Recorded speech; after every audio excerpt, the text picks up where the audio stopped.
मैं आर्टिस्ट के लिए बहुत एप्रिसिएशन भी करना चाहूँगी क्योंकि वो लाइव रहते हैं तो उनकी प्रॉब्लम का सॉल्यूशन भी निकल जाता है। जैसे फॉर एग्ज़ाम्पल अगर आज का यूथ काफ़ी ज़्यादा डिस्ट्रैक्टेड है, ज़्यादा वो लव स्टोरीज़ में एंगेज रहता है तो उसपे किसी ने शो बना दिया, स्प्लिट्सविला बना दिया।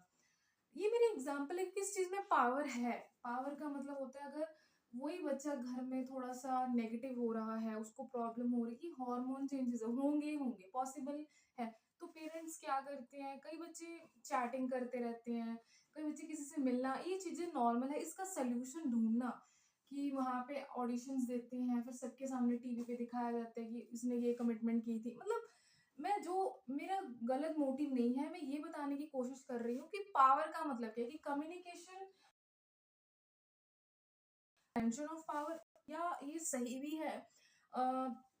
टीचर पे मैं बात नहीं उठाऊँगी क्योंकि जितना मैंने महसूस किया है, मतलब जब हम कॉलेज में होते हैं, हमें पता भी नहीं होता क्योंकि हमारा दिमाग बच्चों वाला होता है और एकदम से नई स्ट्रीम में आना और आपको इतना कुछ महसूस होता है। जब मैंने आपको ये टॉपिक बताया, मैंने स्प्लिट्सविला क्यों बताया, क्योंकि एकदम से माइंड चेंज हो जाता है, एकदम से गर्ल्स कॉलेज में आना, एकदम से बॉयज़ कॉलेज को छोड़ के वैसा ही दिमाग बन जाता है। फिर आपकी बॉडी में क्या चेंजेस हो रहे हैं, आपको ये भी नहीं कोई बता रहा है। That is called the sex education. ये भी नहीं पढ़ाई जाती है। कॉमर्स वाले बच्चों को पता ही नहीं होता है।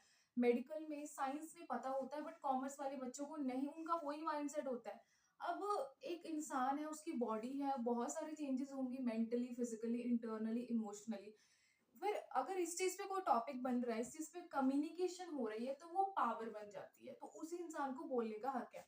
तो मैं टीचर पे बात क्यों करूँ, मुझे हक नहीं है।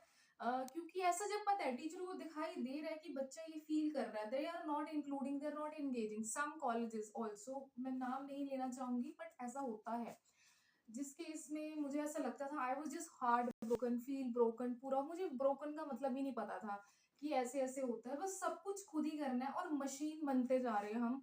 क्योंकि जब जहाँ भी देख रहे हैं वहाँ पे डेटा प्रोड्यूस कर दो, एक साइड पे हम पैसिव दे रहे हैं, उधर से कुछ नहीं आना चाहिए।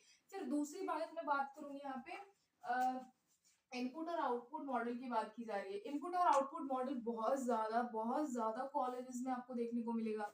एक साइड से टीचर ने बोल दिया, दूसरी साइड से मैंने बोल दिया। मेरे नेगेटिव पॉइंट्स मेरे रहे हैं तो मैं बता रही हूँ, पॉजिटिव भी है कि उनके पास टाइम नहीं है। दैट इज़ द रीज़न, उनको लगता है कि इस एज में बच्चा मैच्योर हो गया होएगा, इसलिए वो ज़्यादा टाइम किसी को देते नहीं है। अगर ऐसे सबको देने लग जाएँगे तो क्या होगा? मैंने पॉजिटिव भी बताया। तो उसके बाद डायमेंशन, मैंने कुछ एक्टर्स के बारे में बोला था, हम लोग बहुत ही ज़्यादा अपनी लाइफ को कम महसूस करते हैं। अ, वही घर दिखाया जा रहा है, वही फैमिली के रिलेशंस है, उसी पे सीरियल्स बन रही हैं, सास का, बहू का, जेठानी का, जो भी सीरियल दिखा वो ये दिखाना चाहते हैं, उनका मीनिंग ये है कि आपको चाहे बीच में ब्रिज लगा दो, ब्रिज का मतलब पैसा हो गया कि उनको उस रोल का पैसा मिलेगा, बट वो मीनिंग भी तो दिखा रहे हैं ना कि